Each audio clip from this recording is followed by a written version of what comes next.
Okay, TikTok stock influencers are following or tailing the stock picks of members of Congress for gains and views, according to an NPR article from Tuesday.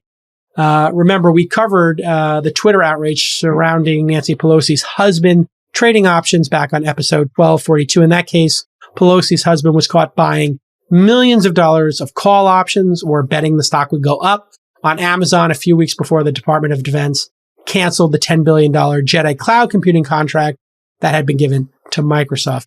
What amazing timing for the Pelosi family. The rumors of this news sent Amazon stock to an all-time high of over $3,700 a share, and Pelosi's husband made millions just on that one trade. The account Unusual Whales on Twitter, which is an interesting one to follow, revealed Pelosi's husband had a string of success with call options, which were curiously linked to regulatory news.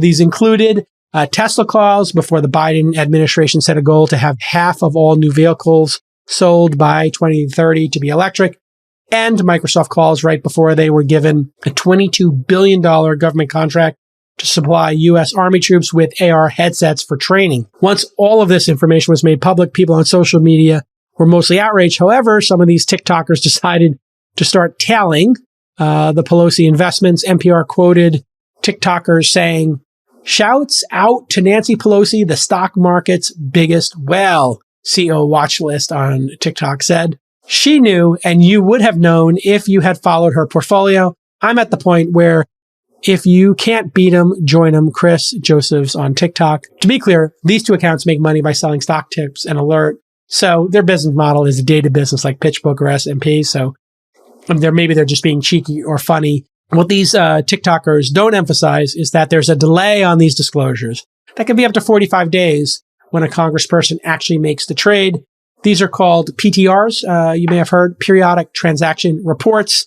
For example, in her August 20th PTR, it reported trades Pelosi made as early as July 13th, 37 days before. So you might be trailing when you're tailing by too long to actually make a great trade.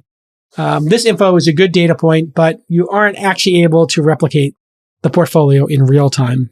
Hedge funds always have to report their trades, but that doesn't mean you can copy them. For example, in 2020, Bill Ackman made a massive short that generated $2.6 billion by buying complex out-of-the-money credit protection on high-yield bond indexes. But if you copied this trade when you heard about it, you would have lost almost $27 million, according to the story. And so, as I mentioned in 1242, correlation does not equal causation in all cases.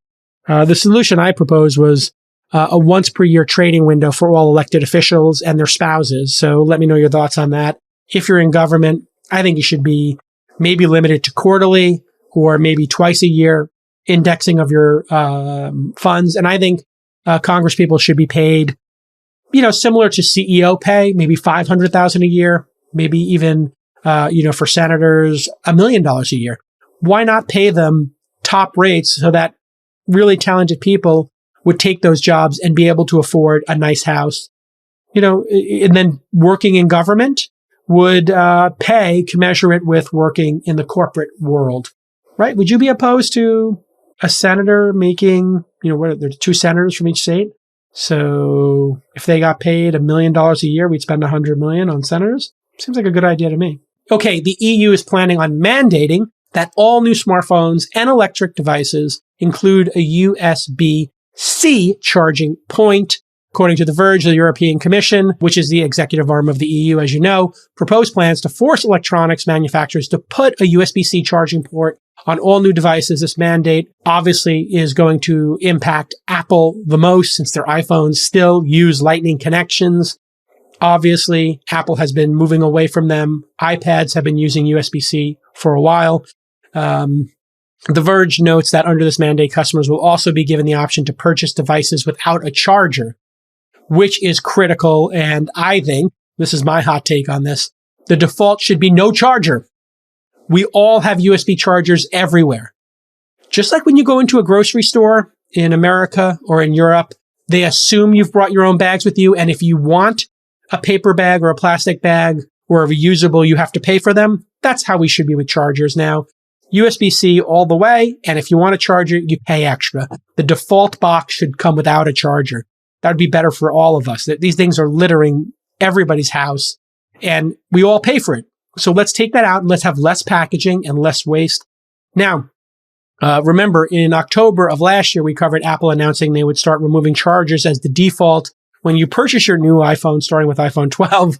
That was episode 1123. We had a lot of fun with Apple explaining to us what a great feature this was. But, they're not wrong. It is very wasteful. And so The Verge also notes that this proposal only covers devices that use a wire, not wireless chargers. For me, I think what's happening here is that in the 2-year grace period, which the EU is talking about, if this mandate actually happens, there's going to be a 24-month to comply grace period. I think what this is all about is Apple's going to get rid of the port. I think there'll be no USB-C port on Apple devices. I think they're going to go with, and I know this is going to be hard for data, but for charging, maybe they'll just have a MagSafe type thing where the MagSafe will also do data. So I bet you there's some USB-C MagSafe wireless connectivity solution coming. And then maybe in 24 months when you buy a phone, they took the microphone jack out so we don't have headphones anymore. I think they do the same with the USB-C charger. It'll just be like the only holes on your phone are going to be things like audio and speakers. So this is absolutely fantastic, I think, and a great idea. The next piece of this, I think, also is, I don't know if you've been following this charger that is coming from IKEA. I don't know how to pronounce this word. Sjomarke. Quaymarke is a wireless charger that IKEA is sold out of. It's a $40 Qi or wireless charger. The QI is a wireless charger. You can see an image on the screen showing it. Basically, all of the desks we buy in the future are going to have this Qi charging built into the desk, and you're going to be able to drill right underneath it. And it'll probably come with one of these by default soon. And it's going to be absolutely awesome. It's pretty obvious to me, as I've pointed out, with IKEA now selling this and making it a big focus, that every device you buy, every side table is going to have a plug. And you're going to plug that side table in, and that side table is going to have multiple chargers on it. And there'll be some little dot or LED built into every desk or charger to lay your phone, your laptop, your iPad onto it and have it charged, or even your AirPods, or my favorite, Pixel Buds. I think Pixel Buds, the $99 version, much better than Apple AirPods. So it's a great future.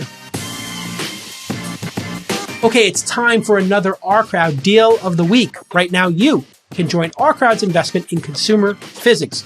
According to the deal memo, Consumer Physics has developed the first portable lab-grade device that can analyze material at a molecular level. That sounds fascinating.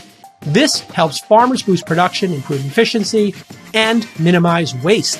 Consumer Physics has grown revenue 100% year over year and is used by over 50 global enterprise customers, according to their deal memo. And speaking of growth, do you wish you were in early on some of the best performing IPOs of 2019 and 2020? Well, Our Crowd investors were, and now you can join them. With Our Crowd, accredited investors can invest directly, easily, and most importantly, early. Our Crowd investors have benefited from companies IPOing like Beyond Meat, or companies being bought by folks like Intel, Nike, Microsoft, Oracle, and my personal favorite, Uber. So, here is your call to action. Our Crowd's accredited investors have already invested over $1 billion in growing tech companies. If you're an accredited investor, you can join Our Crowd for free at OurCrowd.com/twist, TWIST, and review the current deal memos. There's no payment involved until you decide to invest. That's OurCrowd.com/twist to sign up for free.